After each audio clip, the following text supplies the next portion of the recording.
The sun had barely risen over Atlanta when Bambi stepped out of the hotel room where she had filmed the second part of her documentary. Her eyes were swollen, her voice gone hoarse, but her mind was racing. The night before had changed everything. 3 million views in less than 24 hours.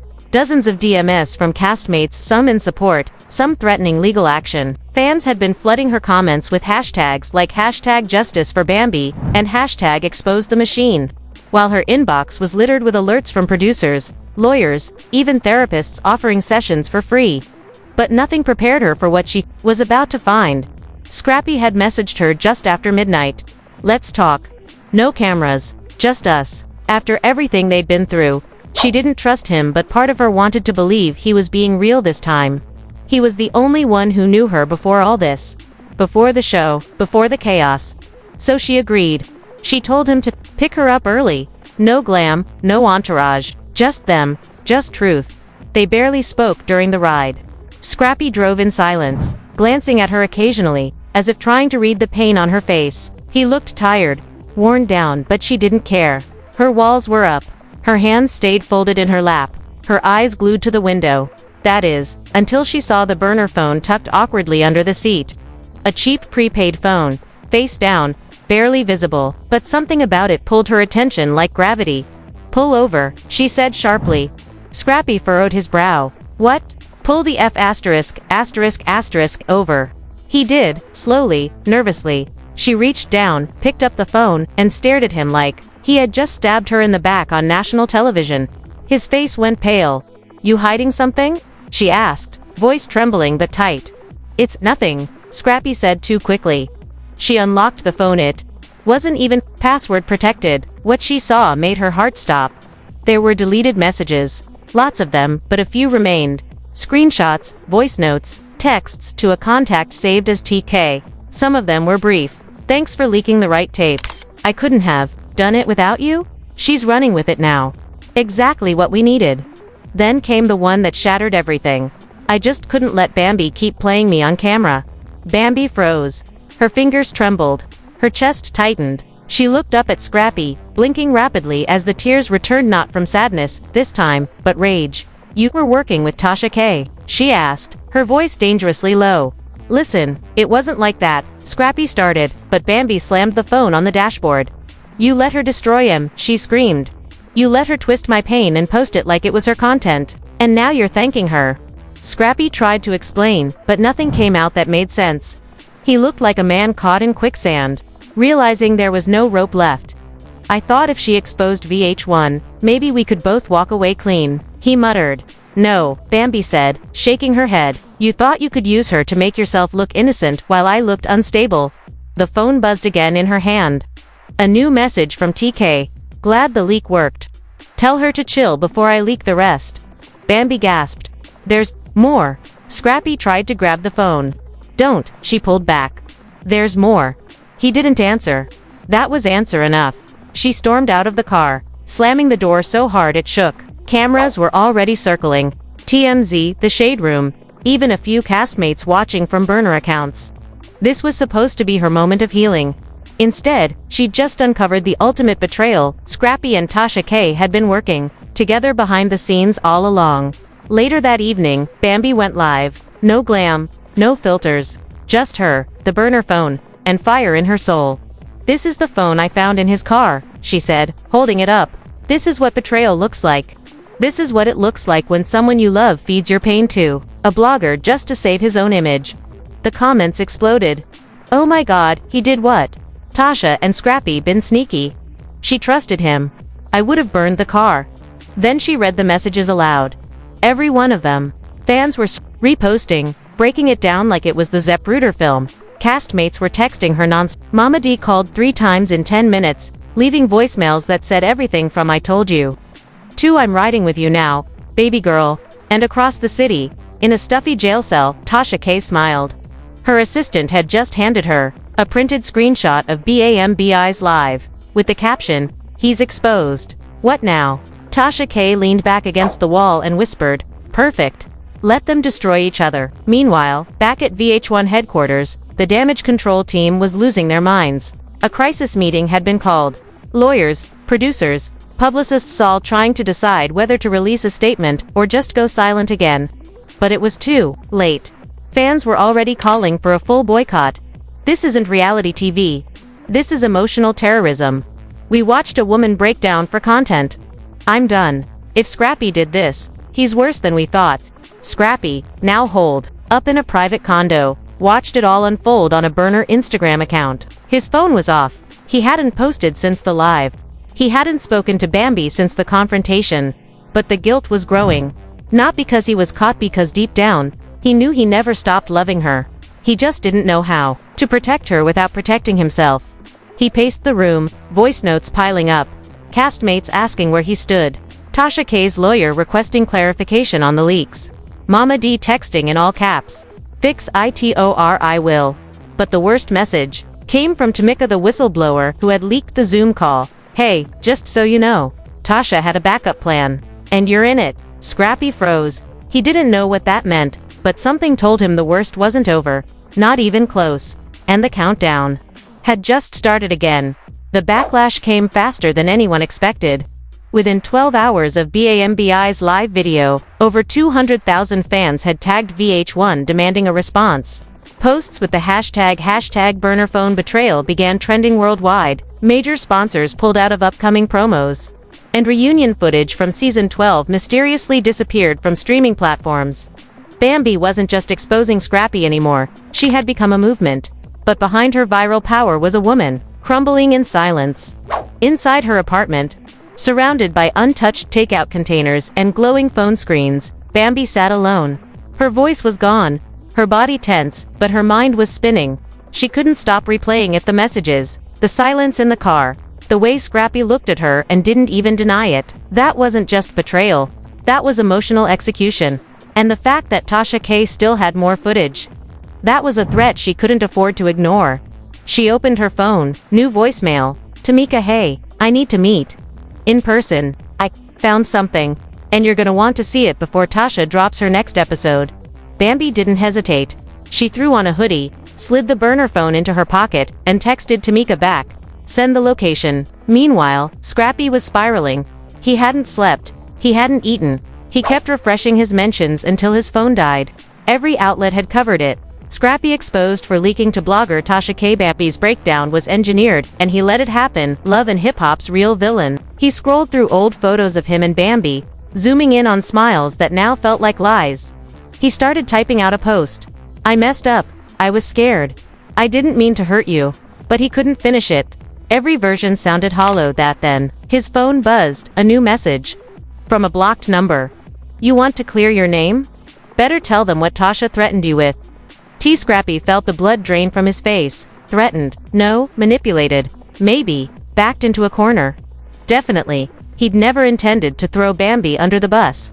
But when Tasha K came to him with that contract, when she threatened to expose his private texts with another castmate from 2 years ago, it felt like he had no choice. He tried to call Tasha K's team. No answer. The next text came faster. "Don't call. Watch the teaser." Dropping in 5. His heart dropped. He opened Instagram and saw it. At unfiltered Tasha K burner phone PT. 2. Scrappy's real motive. The caption read, "You thought she was the only one I had receipts on. Baby, I've been filming for months. See you Friday." Back across town, Bambi met Tamika in the back room of a closed salon. The lights were off. Just a laptop screen lit the room. No hugs. No greetings. Just urgency. "She's about to release something dangerous," Tamika said. "But you need to know it's not just you and Scrappy."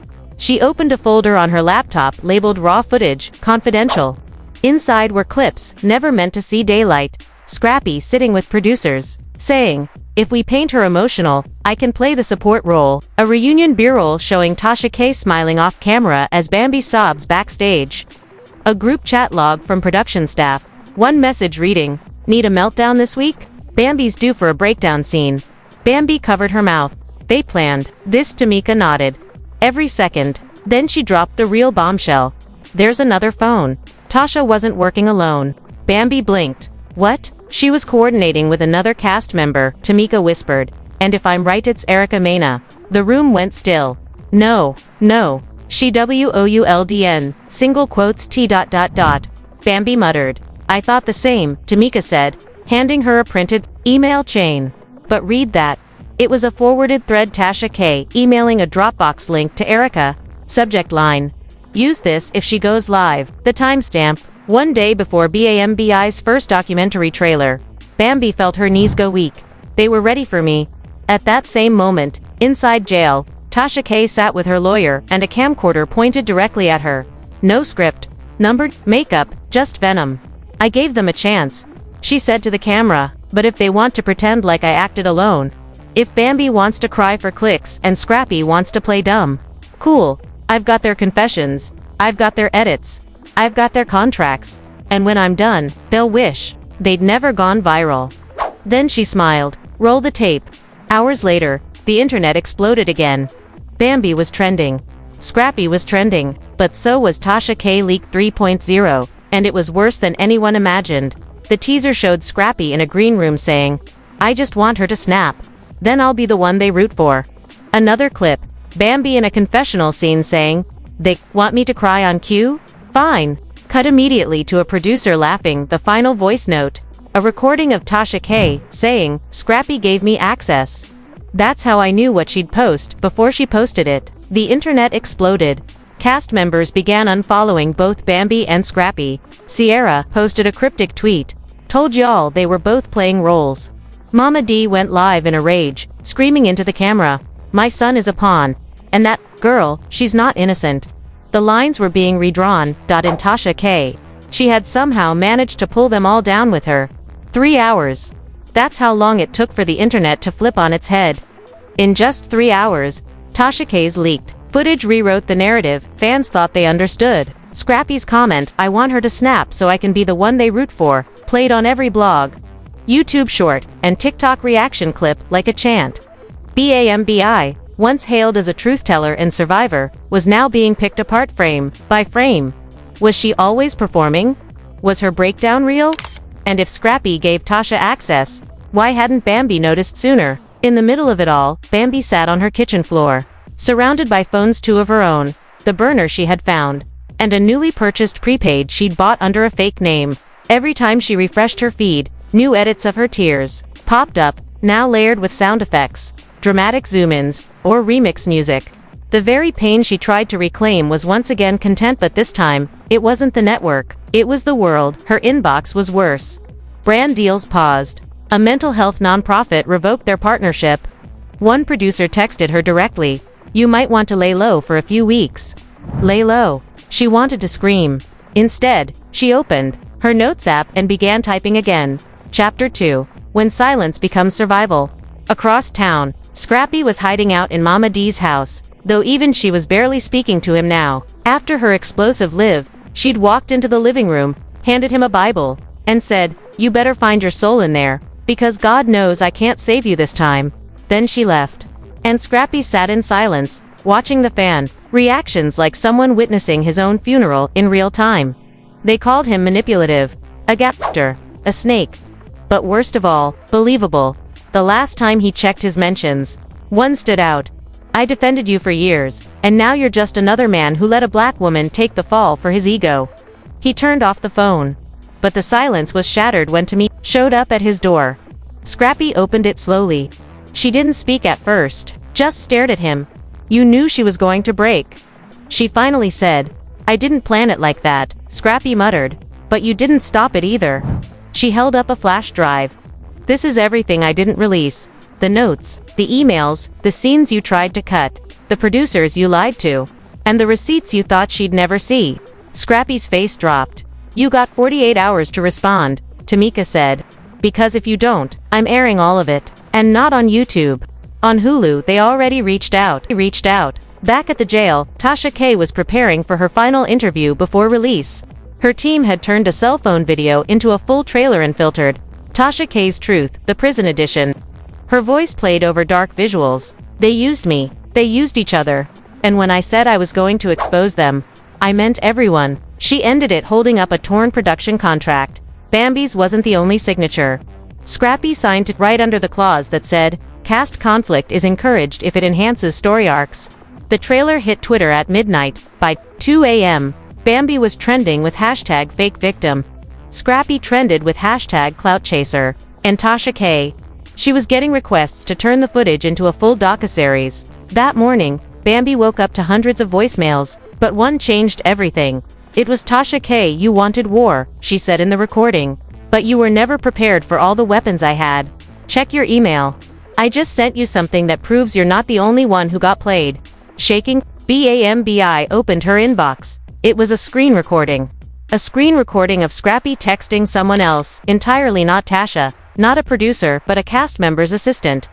Feeding inside info about Bambi's filming schedule, her edited lines, and even her wardrobe choices for confessionals, and attached an audio file labeled, "The Real Setup." She pressed play. Scrappy's voice came through clearly. "I told Tasha to leak the first scene. I needed Bambi to go public so she'd look unstable. That way when I drop my own footage, I come out the hero. Bambi. I dropped the phone." She screamed, not the kind of scream for a camera. Not a reality TV breakdown. A real one that shook the windows. And that's when she decided no more silence. No more Instagram lives. No more soft lighting and scripts. She grabbed her camera, hit record, and said, "Forget what you've seen. Here's what you didn't." Scrappy, Tasha, the producers. "They didn't just twist my image, they tried to erase me. But I kept receipts too. And I'm about to play every last one." The video was raw, shaky, unfiltered, and by noon, it hit 5 million views. Fans went ballistic. They tried to erase her. Scrappy is done. This is why you never trust edited tears. As the chaos exploded, VH1 issued a statement. But it wasn't an apology, it was a distancing. "We are investigating all behind-the-scenes activity, and have placed key staff on administrative leave. We do not condone manipulation of mental health for entertainment." Too late. Bambi's lawyer issued a counter-statement. "We are filing for emotional damages, exploitation, and breach of contract regarding manipulated content and coerced performance. The burner phone messages and leaked footage serve as evidence. Formal charges pending." Meanwhile, Scrappy, watching it all unfold, tried to post a response. But every time he went live, the chat filled with venom. "You set her up, you're a joke. Delete yourself." And then, the final blow came from someone no one expected. Erica Mena. She went live on her own account. Dark background, serious face, and one line that ended it all. They weren't the only ones with burner phones.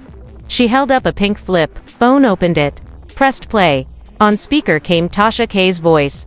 "Once Bambi crashes, we push Scrappy's redemption arc. If he plays emotional and we tie it to fatherhood, the audience flips. Guaranteed." The internet stopped. This wasn't just manipulation. This was a production coup. Scrappy's redemption was a manufactured narrative. Tasha K's villain arc was designed. And Bambi's breakdown was a target. Everything fans had watched, reacted to, and reposted had been orchestrated. The curtain had fallen, and in the end, Bambi dropped one last video, one frame, black background, her voiceover. "They scripted my collapse, so I scripted my revenge." Fade to black. The screen read, "The Bambi File, final chapter coming soon." Fans cried, Tasha smiled, and Scrappy turned his phone off for good.